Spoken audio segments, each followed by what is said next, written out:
ममता बहुत ही सीधी और प्यारी लड़की थी।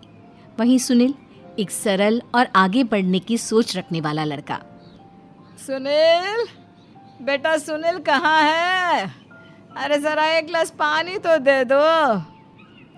हाँ माँ, अभी आया। क्या माँ, पानी तेरे सर के पास ही तो रखा है। क्या हो गया है, तबीयत खराब है क्या? अरे नहीं नहीं, वो उठने का मन ही नहीं कर रहा था तो देखा ही नहीं। वैसे क्या कर रहा है? यहाँ बैठ ना मेरे पास। माँ पढ़ रहा था। वो क्या है ना, नौकरी में तो वक्त नहीं मिलता, अब ऑफिस से घर आकर ही तो वक्त मिलता है। अच्छा अच्छा ठीक है, पढ़ ले जा बेटा। सुनील पढ़ लिख कर और आगे बढ़ना चाहता था, लेकिन माँ की तबीयत खराब देखकर सोचता है कि शादी ही कर ले। कब तक माँ का ख्याल वो अकेले रख पाएगा? तो एक दिन, माँ ये ममता है, मैंने इससे शादी कर ली है। तुम्हारी तबीयत भी ठीक नहीं रहती तो मैंने सोचा शादी कर लेता हूँ। घर संभालने वाली और तुम्हें संभालने वाली कोई आ जाएगी तो अच्छा रहेगा। माँ अचानक से सामने बहू देखकर हैरान रह जाती है।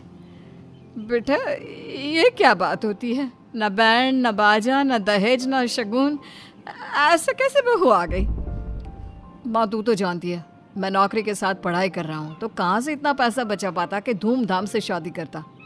वैसे भी माँ, लोग तो आकर खाकर निकल जाएंगे, इसलिए बस वैसे ही। माँ जी, मैं आपका ख्याल रखूंगी। वैसे भी ये आगे की पढ़ाई कर रहे हैं, अच्छा कुछ कर गए तो सबके दिन फिर से अच्छे आ जाएंगे।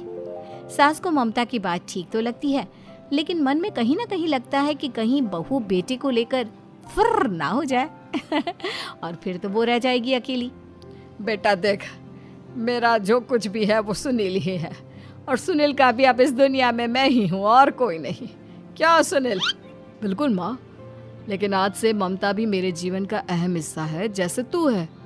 सास को बड़ा बुरा लगता है कि उसकी सल्तनत में कोई और हिस्सेदार कैसे हो सकता है। कैसे कोई और उसके 30 साल के बेटे की जिंदगी में अचानक से आकर बराबर का हिस्सेदार बन सकता है। देख बहू, मैं भले थोड़ा बीमार रहती हूँ, लेकिन इसका मतलब यह नहीं कि घर की चीज़ों में मेरा कंट्रोल खत्म हो गया है।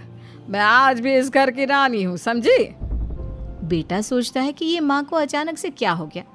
कल तक जो माँ कहती थी कि जिंदगी का कोई भरोसा नहीं, वो अचानक से जंग के मैदान की झांसी की रानी कैसे बन गई? माँ क्या हो गया है? सब ठीक है ना? अचानक कैसी बात कर रही हो? ममता का आज पहला दिन है, स्वागत करो उसका। आसपास की आंटियों को बुलाओ, नई दुल्हन की मुंह दिखाए करवाओ। खैर, सास होने का फर्ज निभाती है और बाद में एक सहेली के साथ बाहर निकल जाती है। क्यों री बताया नहीं कि बेटे का ब्याह कर रही हो? वैसे तो सारा दिन हम ही में घुसी रहती हो। अरे मुझे भी तो अभी पता चला, यूं अचानक सर पर लेकर आ गया। कहता है बहू है माँ तुम्हारी, अब इसको भी इतना ही मैं प्यार करता हूँ जितना तुझे करता हूँ। लो जी, ये क्या बात हो गई? क्यों इतना प्यार करता है? अरे माँ का प्यार तो ज़्यादा होता है। अब उसको तो कोई दूसरा पति मिल सकता है, लेकिन तुम ही बताओ, क्या माँ की ममता किसी और की हो सकती है? ना जी ना, बेटे को समझाओ ये बात। अरे क्या समझाऊं, मुझे तो खुद ही समझ में नहीं आ रहा कि क्या हो रहा है। जो बेटा कल तक माँ माँ करता था, अचानक से बीवी बीवी का राग आलाप रहा है। देखा, उसकी बीवी ना सुंदर और जवान है। सुंदरता के आगे तो एक से एक नहीं टिके, तो तेरा बेटा किस खेत की मूली है? सास को भी समझ में आ जाता है कि बहू की सुंदरता के आगे माँ का प्यार किसी काम का नहीं। उधर बीवी, ए जी, अम्मा जी सहेलियों को छोड़ने गई थी, अभी तक आई नहीं, हम देख आए क्या? अरे रहने दो ना, आ जाएंगी। कहाँ जाएगी, उनकी आदत है, एक बार जाती है तो पूरी पंचायत खत्म करके ही आती है। अच्छा ही है, खाना वाना खा कर गई होगी। छोड़ो ना, घूमेगी तो खाना पचेगा, नहीं तो ऐसे ही खाट पकड़ लेगी। बहू भी शांत हो जाती है। उधर सास सोचती है कि आज थोड़ा देर से ही घर